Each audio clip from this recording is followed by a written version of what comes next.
നമസ്കാരം. ഇപ്പോൾ തങ്ങളുടെ രാജ്യത്ത് കഴിയുന്ന ഹമാസിന്റെ മുതിർന്ന നേതാക്കൾ രാജ്യം വിട്ടു പോകേണ്ടി വരും എന്ന പരോക്ഷ സൂചനയുമായി ഖത്തറിലാണ് ഹമാസിന്റെ പ്രധാനപ്പെട്ട നേതാക്കളായ ഇസ്മായിൽ ഹനിയ ഉൾപ്പെടെയുള്ളവർ കഴിയുന്നത്. കഴിഞ്ഞ ദിവസം ഖത്തർ വക്താവ് വെളിപ്പെടുത്തിയത് സമാധാന ചർച്ചകൾ പൂർത്തിയാകുന്നതുവരെ ഹമാസിന്റെ നേതാക്കൾക്ക് ഖത്തറിൽ തുടരാം എന്ന് തന്നെയാണ്. അതിനർത്ഥം സമാധാന ചർച്ചകൾ പൂർത്തിയായാൽ, അതായത് വെടിനിർത്തൽ കരാർ നിലവിൽ വന്നാൽ പിന്നീട് ഹമാസ് നേതാക്കൾ രാജ്യം വിട്ടു പോകേണ്ടി വരും എന്ന് തന്നെയാണ്. വിവിധ ലോക രാഷ്ട്രങ്ങളിൽ നിന്ന് ഖത്തറിന് അതിശക്തമായ വിമർശനമാണ് നേരിടേണ്ടി വരുന്നത് ഹമാസ് വിഷയത്തിൽ. ഹമാസിൻ്റെ പ്രധാനപ്പെട്ട നേതാക്കൾ അവിടെ താമസിക്കുന്നു, അവരവിടെ ബിസിനസ് നടത്തുന്നു, അവരുടെ മക്കളൊക്കെ വൻതോതിൽ വ്യവസായം നടത്തുന്നു എന്നുള്ള കാര്യം അതൊരു പരസ്യമായ രഹസ്യമാണ്. അക്കാര്യത്തിൽ യാതൊരു സംശയവും ആർക്കുമില്ല. ഇസ്രായേൽ പോലുള്ള രാജ്യത്തെ നിരന്തരം ആക്രമിക്കുന്ന ഒരു ഭീകര സംഘടനയ്ക്ക് അഭയം നൽകുക എന്ന് പറയുന്നത് അത്ര ജനാധിപത്യപരമായ ഒരു കാര്യമല്ല എന്നാണ് മറ്റ് ഗൾഫ് രാജ്യങ്ങളും കരുതുന്നത്. ഏതായാലും ഈ ഒരു അവസ്ഥ ഖത്തറിനെയും വല്ലാതെ വലയ്ക്കുന്നുണ്ട്.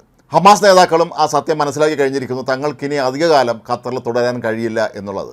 അതുകൊണ്ട് തന്നെ ആയിരിക്കാം കഴിഞ്ഞ ദിവസം തുർക്കി പ്രസിഡന്റ് എർദോഗാനുമായി ഇസ്മായിൽ ഹനിയ നേരിട്ട് അവിടെ എത്തി ചർച്ച നടത്തിയത്.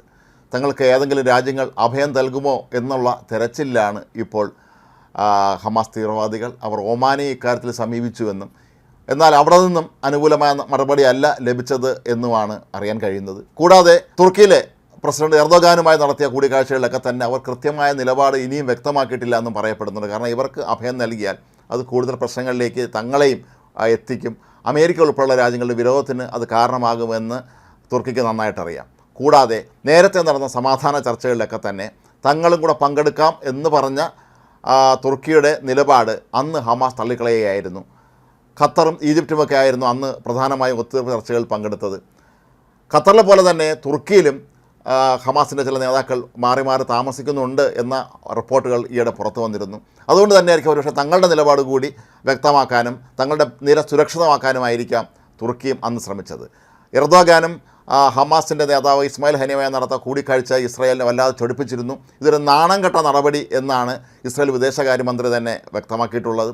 അപ്പോൾ ഏതായാലും ലോക രാഷ്ട്രങ്ങളുടെ മുന്നിൽ ഇങ്ങനെ ഒറ്റപ്പെട്ട് നിൽക്കാൻ, അതല്ലെങ്കിൽ ഈ ഹമാസ് പോലുള്ളൊരു തീവ്രവാദ സംഘടനയുടെ പേരിൽ വെറുതെ തങ്ങളെന്തിനാണ് പഴികേക്കുന്നത് എന്ന നിലപാട് തന്നെയാണ് ഒരുപക്ഷെ ഇപ്പോൾ ഖത്തറും പിന്നീട് തുർക്കിയുമെല്ലാം എത്തിച്ചേർന്നിരിക്കുന്നത് എന്ന് വേണം നമുക്ക് മനസ്സിലാക്കാൻ. 2011 മുതൽ തന്നെ ഹമാസിൻ്റെ ഒരു ഓഫീസ് തുർക്കിയിൽ പ്രവർത്തിക്കുന്നുണ്ട്. നേരത്തെ ഹമാസ് തീവ്രവാദികൾ തട്ടിക്കൊണ്ടുപോയ ഒരു ഇസ്രായേൽ സൈനികനെ വിട്ടയക്കുന്ന കാര്യത്തിലും മധ്യസ്ഥരായി പ്രവർത്തിച്ചത് തുർക്കിയായിരുന്നു. ഇസ്മായിൽ ഹനിയ ആകട്ടെ 2012 മുതൽ ഖത്തറിലാണ് താമസിക്കുന്നത്. പലസ്തീൻ രാഷ്ട്രത്തെ ആദ്യമായി അംഗീകരിച്ച രാജ്യങ്ങളിലൊന്നാണ് തുർക്കി എന്നത് ഇസ്രായേലിനെ സംബന്ധിച്ച് തുർക്കിയോട് വല്ലാത്ത വിരോധം വളർത്താൻ കാരണമായി എന്നും ചൂണ്ടിക്കാട്ടപ്പെടുന്നുണ്ട്.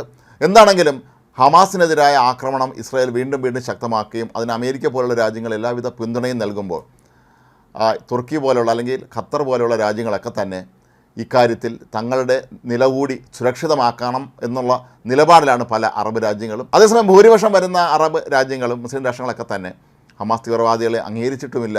അവിടെയൊന്നും തന്നെ അവരെ പ്രവർത്തിക്കാൻ ഇതുവരെ അനുവാദം നൽകിയിട്ടുമില്ല. ഹമാസിന് ഏറ്റവും അധികം ഫണ്ട് നൽകുന്നത് ഖത്തറാണ് എന്നാണ് പലവട്ടം ഇസ്രായേൽ ആരോപിച്ചിട്ടുമുള്ളത്. അപ്പോൾ ഏതായാലും ഈ ഒരു പ്രത്യേക സാഹചര്യത്തിൽ ഖത്തർ ഹമാസ് നേതാക്കളെ കൈവിടുകയാണെങ്കിൽ പിന്നെ എങ്ങോട്ട് പോകും എന്ന ചിന്തയിൽ തന്നെയാണ് ഹമാസ് നേതാക്കളെല്ലാം ഇപ്പോൾ.